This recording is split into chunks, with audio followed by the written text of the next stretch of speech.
अरवल जिले के महुआरी स्थित निजी मैरिज हॉल में वैश्य अति पिछड़ा एकता मंच के बैनर तले एक जिला स्तरीय बैठक सह वैश्य अति पिछड़ा समाज मिलन समारोह आयोजित किया गया, जिसका अध्यक्षता मंच के अध्यक्ष और पूर्व जिला पार्षद आनंद कुमार चंद्रवंशी ने की। मंच का संचालन जय साहू ने किया। वक्ताओं ने संबोधन में कहा कि वोट प्रतिशत के हिसाब से वैश्य अति पिछड़ा समाज का वोट लगभग 45% है, यानी प्रत्येक विधानसभा में 1 लाख से ऊपर वोट है। जिले में 2 विधानसभा कुर्था और अरवल है, जिसमें ये दोनों समाज को आजादी से अब तक 78 साल बीतने के बाद भी कोई विधानसभा से मुख्य राजनीतिक दलों के द्वारा टिकट नहीं दिया गया, जबकि ये दोनों समाज सरकार सत्ता बनाने वाले दलों के साथ सहयोग किया है। नीतीश कुमार के सुशासन लाने में वैश्य अति पिछड़ा समाज का प्रमुखता से योगदान रहा। अब भी केंद्र में नरेंद्र मोदी सरकार और बिहार में नीतीश सरकार बनाने में ये दोनों समाज का महत्वपूर्ण योगदान है। और आज भी ईमानदारी पूर्वक देखा जाए तो वैश्य अति पिछड़ा समाज का बहुत बड़ा भाग एनडीए गठबंधन के साथ है। अरवल जिले की किसी एक विधानसभा सीट पर वैश्य अति पिछड़ा समाज के योग्य और स्थानीय कार्यकर्ताओं को टिकट दिया जाए। यदि ऐसा नहीं हुआ तो वैश्य अति पिछड़ा एकता मंच के द्वारा यही मांग राजद गठबंधन के शीर्ष नेतागण से दोहराया जाएगा। वैश्य और अति पिछड़ा समाज दोनों राजनीति का वंचित समाज है। राजनीति में हम लोग वोट देते हैं, लेकिन राजनीति में जो अधिकार होता है वो हम लोग को नहीं मिल पाता।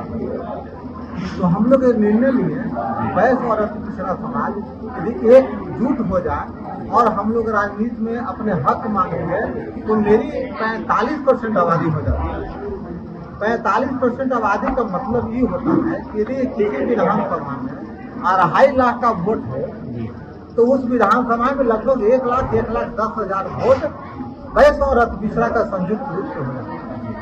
तो इस वोट के सहारे हम चाहेंगे कि वैश्य और अति पिछड़ा का बेटा भी बिहार विधानसभा में पहुंचे। लेकिन चूंकि यह देश लोकतांत्रिक देश है और राजनीतिक दल का वर्चस्व होता है, तो वैश्य जाति और अति पिछड़ा जाति का हम बैकग्राउंड यदि अध्ययन करते हैं तो यह पाते हैं जहाँ सत्ता और सरकार रहती है, राष्ट्र का निर्माण करने के लिए जो सरकार उस समय के मांग होता है, उसके साथ में वैश्य अति पिछड़ा लगातार रहा है।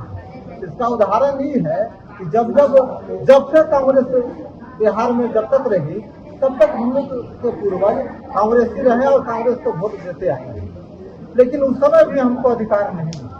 1990 के बाद समाजवाद की जब धारा चली तो हमारा पूर्वज को ऐसा लगा, वैश्य अति पिछड़ा समाज के पूर्वज को ऐसा लगा कि हम लोग को समाजवाद की विचारधारा में आना चाहिए। इसका नतीजा हुआ कि बिहार में लालू प्रसाद यादव जी का सरकार बना और लगातार हम लोग 15 साल उनके साथ कंधे में कंधे मिला के रहे, लेकिन उसके बाद भी हम लोग के राजनीतिक हिस्सेदारी नहीं मिला।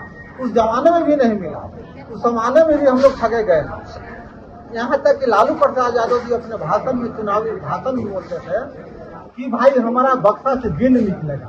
वह जिन कोई और नहीं था, वह जिन वैश्य जाति का जो वोट था, अति पिछड़ा जाति का वोट था, वही जिन था।